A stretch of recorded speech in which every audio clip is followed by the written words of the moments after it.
Vllaznia e basketit për Meshkuj e nisi mjaft mirë vitin 2026 teksa mundi thellësisht të ekipin Durrësak Teuta në ndeshjen e parë të këtij viti që u luajt sot në Qazim Dervishi.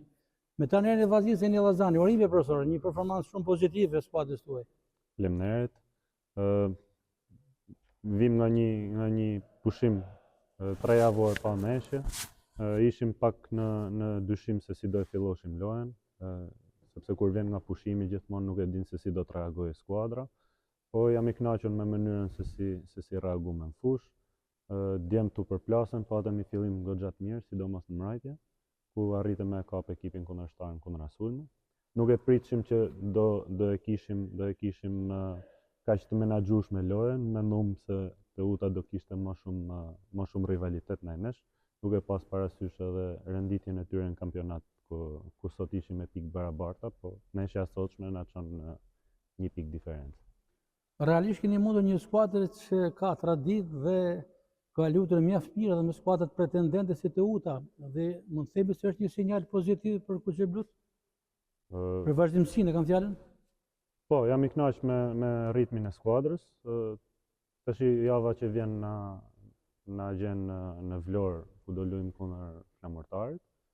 Dhe me një herë më mrapa luajmë me Apollonin në Shkodër, ku jena një pikë diferencë ndaj Apollonis. Pra sot mbyllim fazën e parë në vend të katërt, me një pikë diferencë ndaj vendit të pestë. Edhe tash duhet të shohim mundësinë për të luftuar për vendin e tretë. Që të thotë që pas 2 javësh, duke llogaritur një fitore në transfert me Flamurtarin, në këtë pallat sporti Vllaznia Apollonia do të jetë një sfidë direkte për vendin e tretë. Duhet të marrim gjithmonë gjanat me radhë, mos flasim para kohët. Shkojmë të japim maksimumin në Vlorë dhe të përgatitena për ndeshjen e radhës pastaj. Besoj do jetë shumë ndeshje e fortë ndeshja në Shkodër ndaj Apollonisë. Jena në vështirësi, siç e pat edhe sot na është largu një lojtar, dhe rotacioni jonë është shumë i shkurt. Patëm momente ku provum djem të ri, ca gjana shkon mirë, ca gjana jo edhe aq mirë, mendoj që ndeshjen e radhës sidomos do kena hapësinë me i dhanë pak edhe djemve të ri hapësirë. Por skuadra është në vështirësi, jena me pak fjalë jena në fije të penit. Një lojtar me na dal, jena pa mrapa shtëpinë. Pikërisht për këtë daljen me 5 gabime personale, vuar edhe pas ndeshjes deri vonë pati një dialog në mes të Klajdi Kirit të Vllaznisë dhe arbitrit të takimit për personalet që jepen pa kriter ndaj 2 metroshit të Vllaznisë. Në fakt 2.08 është shtylla e Vllaznisë në tabelë, por ngarkohet si shumë me personale. E vërtet është edhe përderisa edhe publiku edhe ju e keni vure, mendoj që është ka hapësirë për të pa çfarë mund të rregullojmë ne, por mendoj që ka hapësirë edhe nga ana e grupit gjykues për me pa pak edhe gabimet e tyre.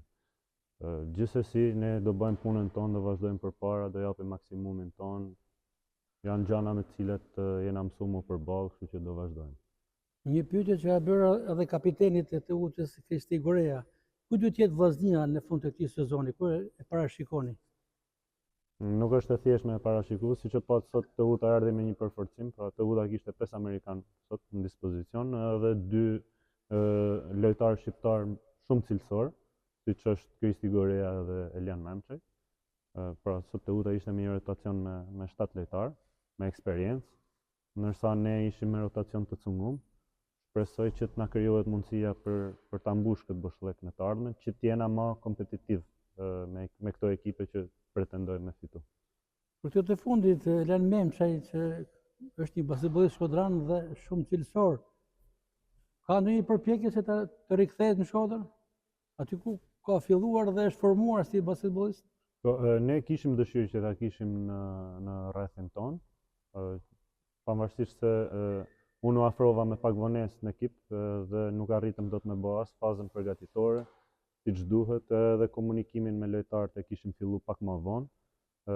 Eliani është lojtar shumë cilësor edhe kishte marrë oferta paraprakisht. Dhe në momentin që ne kontaktuam me të, ai kishte diçka të hapur me ekipet tjera. ne nuk arritëm dot me përmbush kushtet ekonomike për ta majt, edhe janë gjëra që ndodhin, sportistat ndrojnë ekip.